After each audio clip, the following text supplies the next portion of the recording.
Welcome, one and all. Steve here with Geek Boulevard, and it's time for your weekly movie review. I have officially seen Gladiator II, and it's time to give you my final verdict on the film. Be warned that I will be delving into plot spoilers later in this review, so as always, there are timestamps that I've included right down below, and you can skip the spoiler section of this review if you so choose. And of course, I will give you one last warning before delving into said spoilers. Gladiator 2 is of course directed by Ridley Scott. It is rated R with a runtime of 2 hours and 28 minutes. Years after witnessing the death of Maximus at the hands of his uncle, Lucius must enter the Colosseum after the powerful emperors of Rome conquer his home.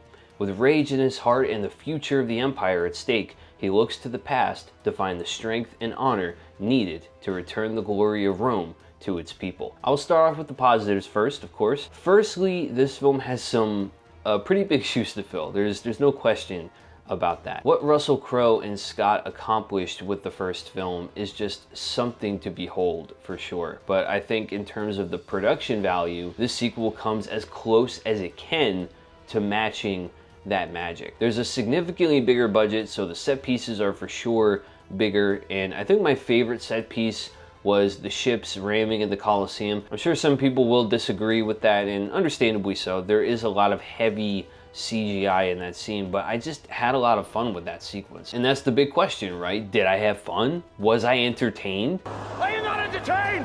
And yeah, I was. The fight choreography I thought was far better in this film as opposed to the first film. There wasn't a lot of jarring cuts or shaky cam moments to take me out of the action, so I was able to follow along, and I thought overall those scenes were shot pretty well. The cinematography by John Matheson was amazing. There's no surprise there. What I found really cool and interesting was that according to an article in IndieWire, the camera department got into costume as well to join in the fighting. So there was multiple cameras that were shooting from all these different angles and getting all this coverage.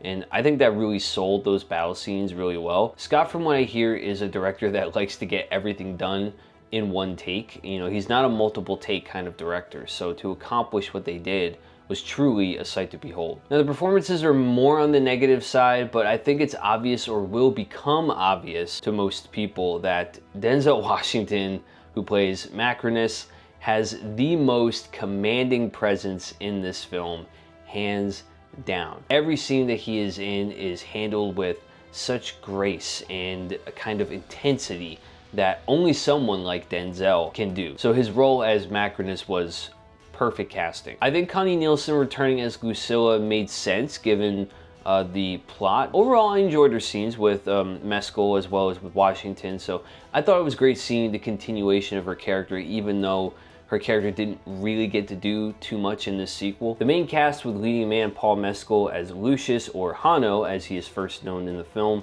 is unfortunately just not as strong. I think Mescal tries his best to live up to what Crowe brought to Maximus in terms of his performance and bringing the physicality to the role, but I think despite his efforts, he just doesn't quite measure up to those standout moments of dialogue that Crowe's Maximus had. Pedro Pascal as the General Marcus Acacius of the Twin Emperor's army, I felt I would have liked to have seen more of in the latter half of the movie. He's essentially the object of vengeance that Lucius is after, as one of his soldiers kills Lucius's wife at the start of the film, but there's a little more to him than just doing what the emperors tell him and his army to do. So there is some regret for the things he has done, the acts that he has committed for the glory of Rome, as you will, and I just wish that there was more time for him to have a little bit more of a fleshed out redemption arc. It was kind of just cut really short. Joseph Quinn and Fred Hettinger play twin emperors, Gita and Caracalla, who are just kind of there, and I honestly feel are more comedic relief than a threatening presence.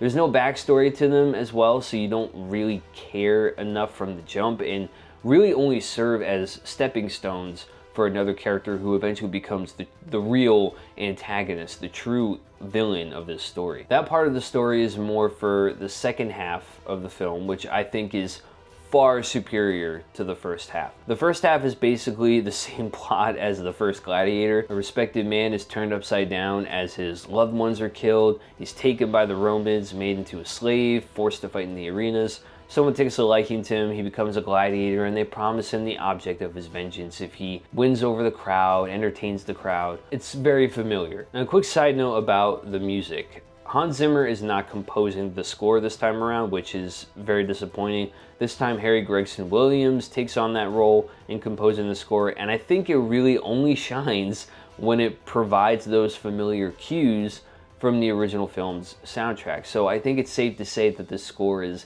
just not as memorable. Now, this is where your final spoiler warning comes up, so please skip the spoiler section if you do not want the remaining plot details ruined for you. It turns out that Lucius is in fact the son of Maximus. Surprise, surprise. Now, I'm a little confused on this one, as well it does make sense that he would be his son as the timing of his age and you know, such matches up. The film takes place 16 years after Maximus's death. It's not made clear as to whether Lucius already knew this or not. When Lucilla, his mother, comes to see him after sending him away years ago as a child in order to protect him, she thinks that he's dead at first, only to find him in the arena. She reveals to him who his father is, and he just doesn't seem shocked by this, like, at all. He kind of just accepts it as if he already knew that. So the fact that it's not made clear on whether he already had this knowledge or not left me scratching my head a little bit. Now, as I mentioned earlier, Washington's performance as Macrinus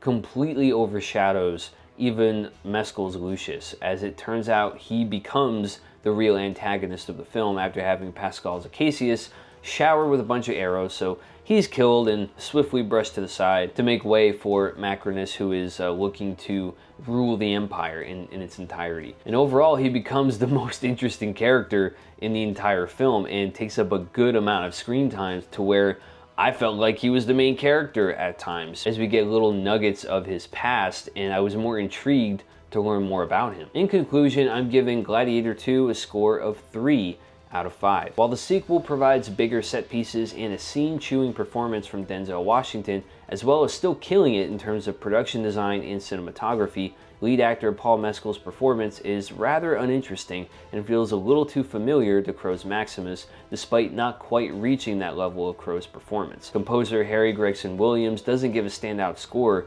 compared to the far superior original score from Hans Zimmer. The first half is too similar to the first film, and things really only get more interesting in the second half. Bigger, but not necessarily better. What did you guys think of Gladiator II? Have you seen it yet? Let me know all your thoughts down in the comments below. And remember that if you like the video, to hit that thumbs up button, subscribe, tick the bell so you can be notified when new content drops on the channel. Until next time, thank you for watching, guys, and remember to always keep it classy and keep it geeky. The odds are against you. The odds are always against me.